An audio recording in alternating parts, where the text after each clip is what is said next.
This is Hampshire's dedicated independent radio service, Outreach Radio, your truly local radio station. Definitely giving you the variety from the 70s up to present day. The Rolling Stones, that was, playing to you here on Hampshire's Outreach Radio. We are talking to people walking the Testway on Sunday. Well, we're talking to them today and tomorrow, but they're walking on Sunday. You know what I mean. I've got Sim here from Freedom Church in Romsey. Good afternoon to you. Good afternoon. Thanks for having me. No problem at all. You're taking part in the walk on Sunday. Now, I believe you're doing quite a distance, aren't you? Yeah, I can't work out if my glutton punishment or I'm just a bit a bit naive, and I got pressured into it, let's be honest. Right. So I'm the church minister, right, Freedom Church, and we decided to close our church meeting down. So we've got no meeting on Sunday, which has never happened before. Right. Even during COVID, we had meetings every Sunday. We're closing it down, and I was going to do, I think, the 11 miles, and I had some comments from people saying, well, if you're the leader, well, you should really, yeah, exactly. That's exactly the conversation. What sort of example is that? So I then found myself like some sort of school child. And then I suppose I'm what the big boys want. And I've ended up signing up for the long distance, and it's a long way. It's a long way. 25.5 miles is the route. Almost there with the marathon. Yes, I've run a marathon before. Have you? I think that might be easier. So yeah, walking is a long time. It's a long time. I should say, actually, I don't know if you've ever done Walk the Testway before or been involved with it. No, never. We've done it for a few years, and there are some people that run the 25.5 miles, and they're the first ones back, no matter where you start on the route. Because you can walk from 5 miles right up to 25.5 miles. So you're going to be raising money for... So we as Freedom Church have been around for almost 50 years. So 1978 was our first ever meeting here at Romsey. And in all that time, we've never had a permanent place. We've always hired village halls, the town hall here where we're talking, Crossfield Hall we met in for years, and we're presently in the Romsey School. So every Sunday we have to set up church, put the chairs out, video screens, drums, stages, kids' rooms get set up, youth program, everything's put up from scratch. And every week, like, the team of volunteers are amazing. But we're like, we really need to have somewhere, not just for ourselves, but for the future generations of Romsey.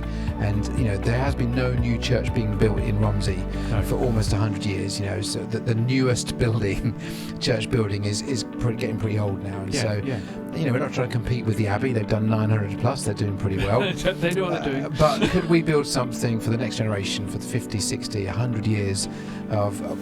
our style of church is more of an informal style of church. Right. So we're probably pretty relaxed in our dress code, and our kind of... What we say is, you know, as long as you wear something that's important to us. So you can turn up however you are, whatever your story is, but please do cover up. That's important. But come relaxed, and we have lots of families. We've got so many babies at the moment. And just all this sort of range of family want somewhere to meet and to gather and to have their own space and to be open up to other people. So we've got a building project underway, so we need to raise some funds and raise profile as well to tell the story, because one of the challenges of being nomadic is not everyone knows you exist, because you can't plant your flag in the ground all week long. Now that is the problem, isn't it? It's having that hub. It's okay to go around different buildings, but if you've got a hub somewhere people look at and go, that's the guys. And have that, like you say, that integrate home centre. So this is us. If you come in here, you'll feel like, oh, now I understand who you are, what you're about. And so, yes, it's just that we have to raise a huge amount of money, which we're committed to doing as a church. The church have already put their hands in their pockets, and they've raised some substantial sums already, but we do need more. So we're asking, and it's part of my job as the church leader to ask as often as I can, if you can, could you help us? And we're talking to local businesses, talking to local organisations.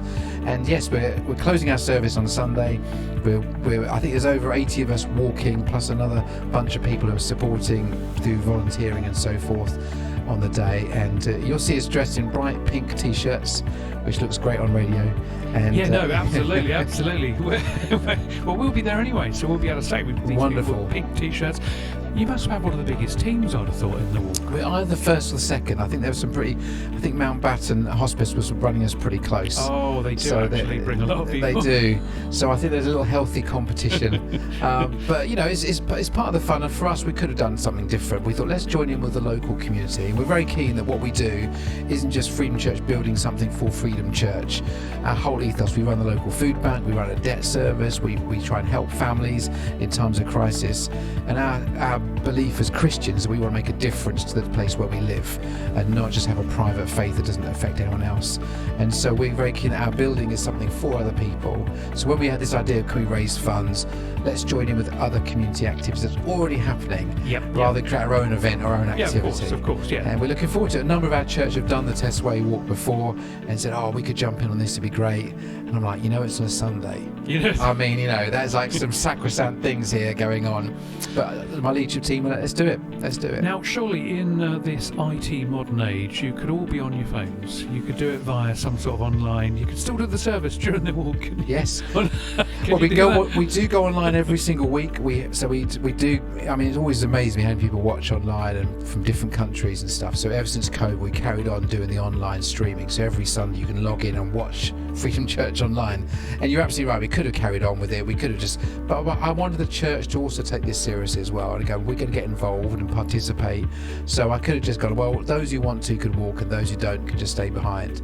But I want us to do this together. You need everyone to walk as a team. Everyone together. Now, when you say as a team, we've got this beautiful idea that those that start at the very, very furthest point, we're all going to cross the line in perfect unison at the far end.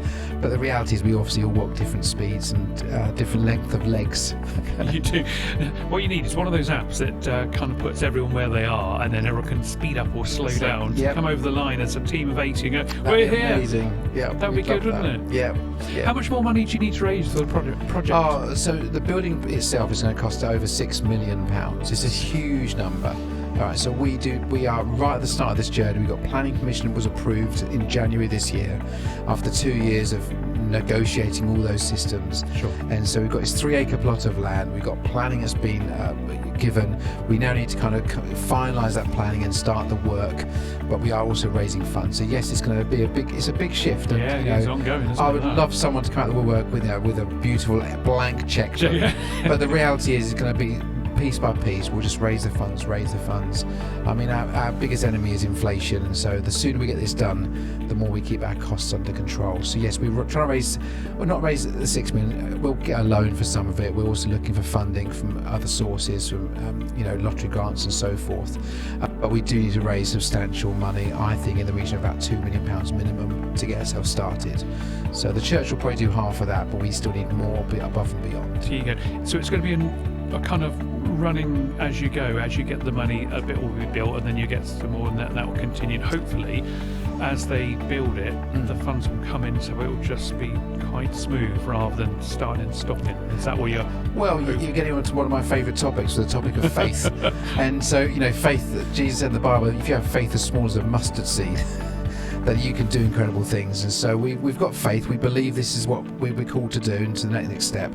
So we want to be faithful as church members and going, right, can we put our hands in our pockets before we ask anyone? I said to the church in June, we can't ask anyone else for money until we've put in our money. Yeah. So we put our money in, and there's still some more to come, I'm sure, from the church's pockets. And now we're fundraising as well. And now we're fundraising on top of that, as well as having conversations with grant-making organisations and wealthy individuals who are offering to kind of support once we get to a certain point. Oh, that's good. And so there are other things available to us, but we have to start locally. And I also want to raise the story, like we're doing here, coming and talking to you, is I want people to hear, this is happening in Romsey, a new church building. And definitely. When I've spoken to Test Valley planners, they're excited that Romsey is a growing town. You'll see all the new building that's been taking place, and so to have more infrastructure. Yeah, another community. Yeah, exactly. If you like. Yeah. And I think, as I've been here 13 years now, and I think Freedom Church is known as a church that engages in the local community. They go to lots of council meetings, other community meetings, and I'm very keen that we don't just sit in a box on a Sunday and sing songs to make ourselves feel a bit better, but we really engage with our local community and participate. And where there is need, we want to be part of that answer. We want our Christian faith to push us into doing something about it, not just talking about it. It is important. We've spoken to a lot of people from different charities and people getting involved, like do with the council with bits and things like that, and everyone's saying that they're really struggling for volunteers at the moment, and that's quite that's a thing going forward. So with you getting involved with different things in the community as well, it's helping all of that. And as it's helping it all go on, and people in Romsey probably don't know who's getting involved in doing this. They just come along to events, that was lovely, but don't realise the work that's been involved, and that's what you're Although I'll doing. say, I was in Southampton working for a church there before I moved to Romsey, and I know every charity says it needs more volunteers, every charity needs more funds, But Romsey as a community does incredible things. I mean, the number of organisations that help people, that look out for people, it is quite an inspirational town. I'm always very impressed by the people who get involved in serving the community, all the events that we run. I mean, honestly, for the size of the town, we do quite some substantial events, and the volunteers needed for that, yes, it's a drain and it's a challenge, but isn't it great that we get to do those things and participate? Absolutely. So I feel very privileged to be part of this beautiful town and get to serve in this way, and I'm hoping to leave a bit of legacy with all of this that we're trying to put into place, and others as well, to make this a better town than when we found it. Definitely sounds like that. Have you had the AT training for walking, or Keep Fit class or something like that? No, I did do a long, in my world we call it a pilgrimage, but essentially it was a long walk. I did a long walk back end of August, beginning of September, to a place called Lindisfarne on the Northumberland coast. So you go across from Scotland and you cross over the borders, beautiful, onto it's like a tidal island called Holy Island. Oh, okay. And that was, if you don't get lost, it's about 80 miles.